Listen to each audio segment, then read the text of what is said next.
Бид нис хуулаар дамжаа өнгөрөх бүртээ цүнх тодорхой нэг нэгэнгүй нээж шалгуулдаг байсан бол яах вэ? Маш урт үргэлжилсэн дараалал үүсгэхээс гадна маш олон цаг хүлээх шаардлагатай болох байсан. Харин бид эрдэнэтийн туяаг нээсэн ачаар энэ шалгалтын ажлыг хөнгөвжил цацсан. Хэрвээ та Супермен шиг эрдэнэтийн туяаг хараатай байсан бол юу юуг нэвт харж үзэх байсан бэ?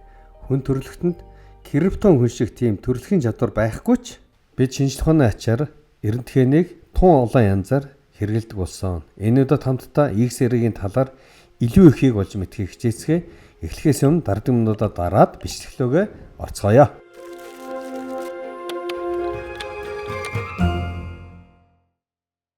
За хамгийн ихэнд X-ийн буюу эрдэнэтийн туяа гэж юу болох талаар тайлбарлая.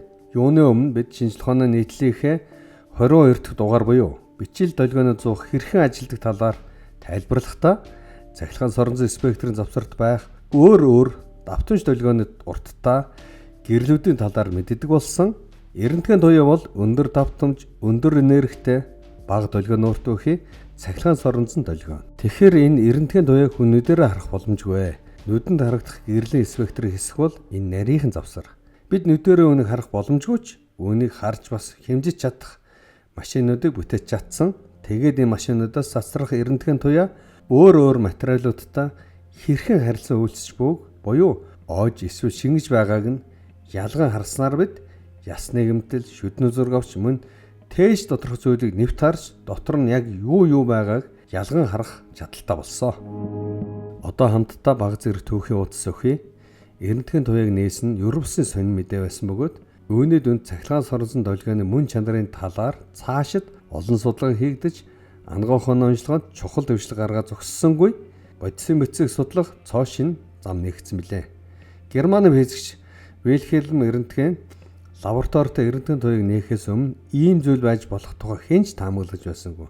Энэхүү гайхамшигтай нээлт шинжлэх ухааны дүрслэлийн техникт хувьсгал хийсэн юм.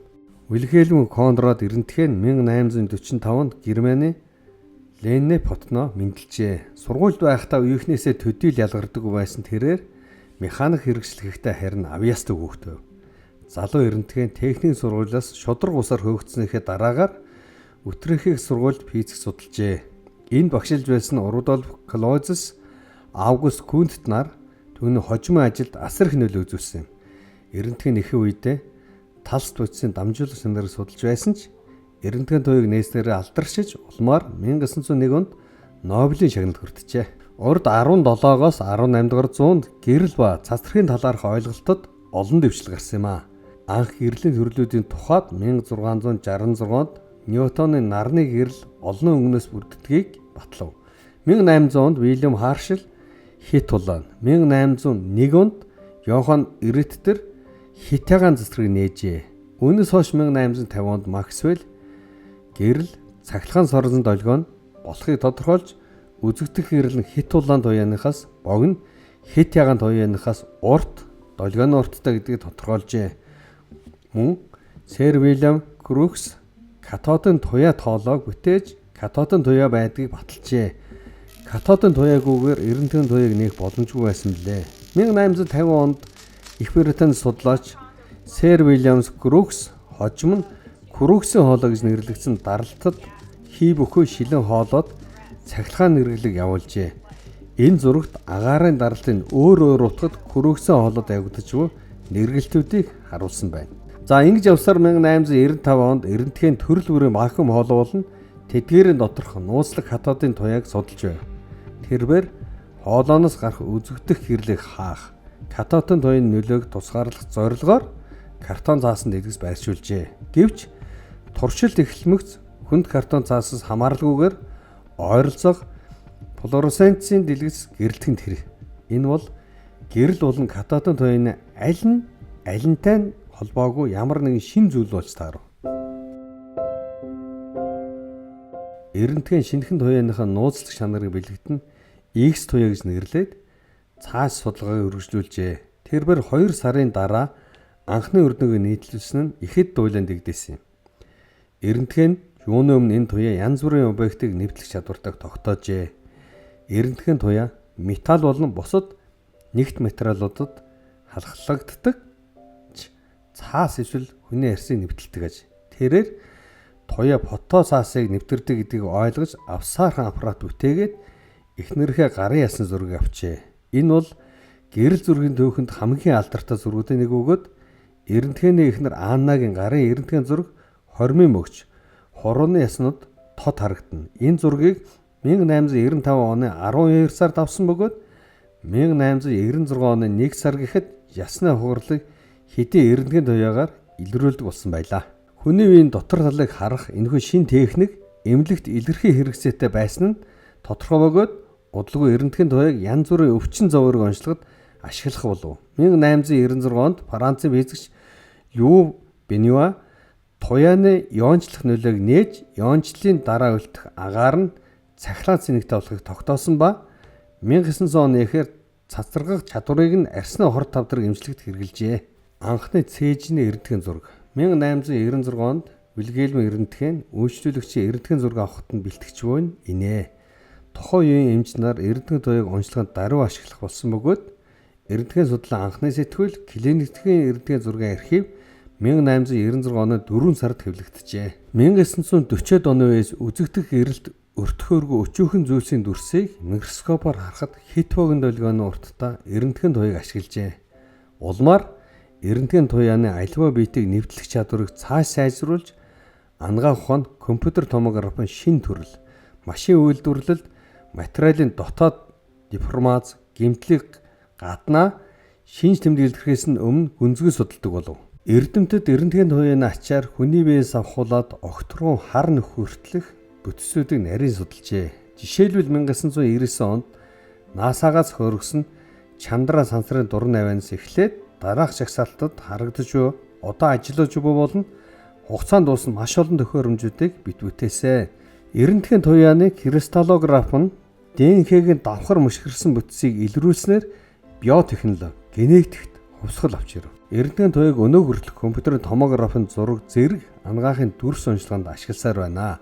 Дэлхийн тойрог замд байршуулсан дурангийн тусламжтайгаар хар нөх, нейтронууд зэрэг орчлонд болж буй өндөр энергитэй үйл явц объектоос ялгарч буй эрдэнэтгэн туяаг бүртгэн авч судалдаг. За, одоо орчин үеийн төхөөрөмжөөр эрдэнэтгэн зургийг хэрхэн авдагтай танилцъя. Эрдэнэтгэн туяа ямар утсыг нэвтрэн гарч байгаа вэ гэдэг нь маш чухал. Нэгт багтаа цаас арс гэх мэт материалыг хэлбэрхаа нэвтэрч байгаа шалтгаан нь тэдгээрээ бүрдүүлэгч атомын дис дугаар бага байдагтай холбоотой. Бүрдүүлэгч гэдэг нь хүний биеийн арс, булчин ширүүсний тухайд нүүрс төрөгч, ус төрөгч, хүчил төрөгч, азот зэрэг хөнгөн атомуудаас бүтнэ. Эрдэнэтгэн туяаг өндөр энергитэй гэж тодорхойлсончлон хэрвээ энэ туяа илүү нэгт бас олон тооны электронтой атомын дугаар ихтэй бодисыг нэвтрэхдээ үүний электронтой мөргөлдөж хамаг энерги өгч өргөдөг. Нөгөө талаас тэр нэгт бодис эрдэнэтгэн туяаны энерги тодорхой хэмжээнд өөрчлөж шингэнэ л гэсэн. Хүний яс бол кальцид дүүрэн бас нэгт зүйл. Тийм учраас эрдэнэтгэн туяаг өөртөө сайн шингэнэ. Биеийн бусад зөөлнөд эрдэнэтгэн зурагт саарлаар сүдэртэж харагддаг. Энэ хоёр хэмжээс зургууд тухайн өнцгөөс хүний биеийг шинжлэх боломж олох бөгөөд бид илүү сайн мэдээлэлтэй болохын тулд маш олон өнцгөөс маш олон зургууд авах хэрэгтэй болно. Тэгээд эмч нар эдгээрт CT буюу компьютер томограф сканер дамжуулан дүгнэлт хийнэ. Мөн CT сканер ийм эрдэнэтгэн цацрахыг өвчтнийхөө биеэр нэвт гаргахын хажуугаар эргэлдэнэ. Үүнтэй зэрэгцэн өвчтнөө ор хойш татагтан хөдлөнө. Эрдэнэтгэний өсгөр энэ эргэлдэлтээс спираль трактор үлдээнэ. Үүгээр хүний бие маш нарийн дэтэлэд өгөгдөл цуглуулах ба янз бүрийн халдвар, цусны бүлэгнэл, хавдран илрүүлдэг.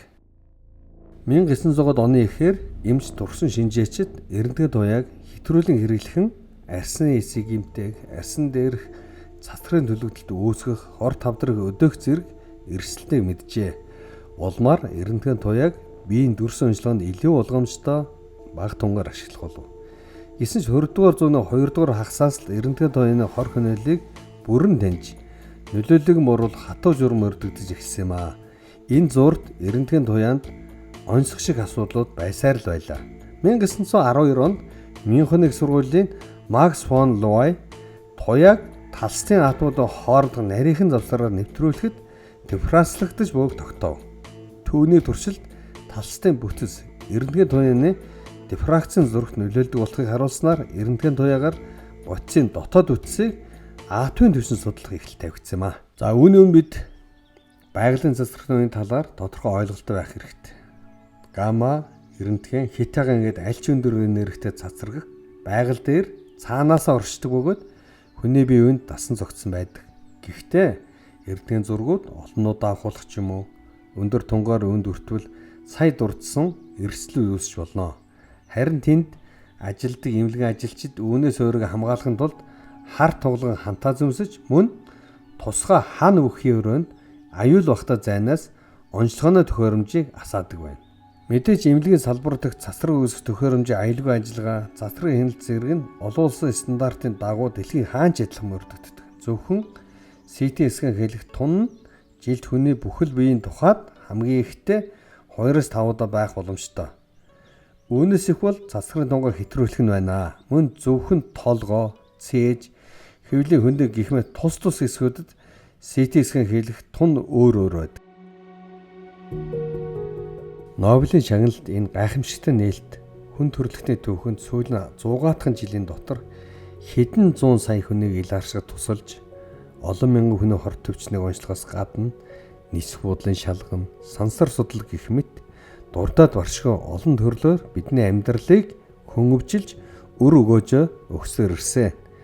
Эрентгийн туяаг ирээдүйд ч мөн адил өнөөдөр бидний мэдэхгүй арга хэлбэрээр ашигласаар байх болно. Шинж тооны хэлбэрчүүлсэн нийтлэг маань гэр бүлээр шимтээ үүсдэг 7 нөхөр сониуд цангаа эрдэм мэдлэгээр услаж буй хүндэт үзэгчдтэй маш их баярлалаа.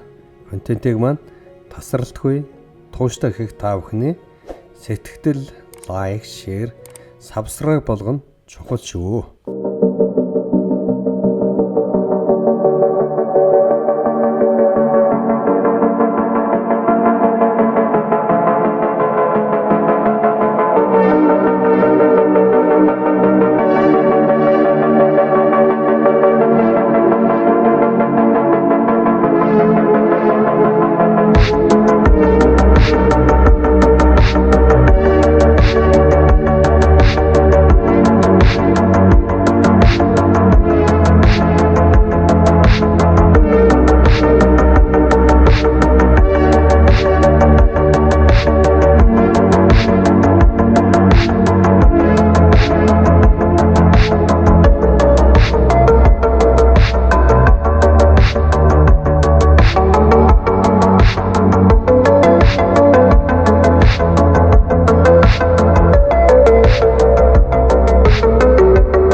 Хэрвээ контентын таалагдвал сэтгэлээ харамгуйлтайгээрэй. Энэхүү контентуудыг сайн дурын үндсэн дээр хийдэг тул хэрвээ та хүүхд залуусын ирээдүйн боловсролын төлөө хамтдаа хойноор оруулахыг хүсвэл миний доорх танс руу ханд өгч болно шүү. Эх 7 хоногт уулзцгаая, хамтаагаараа.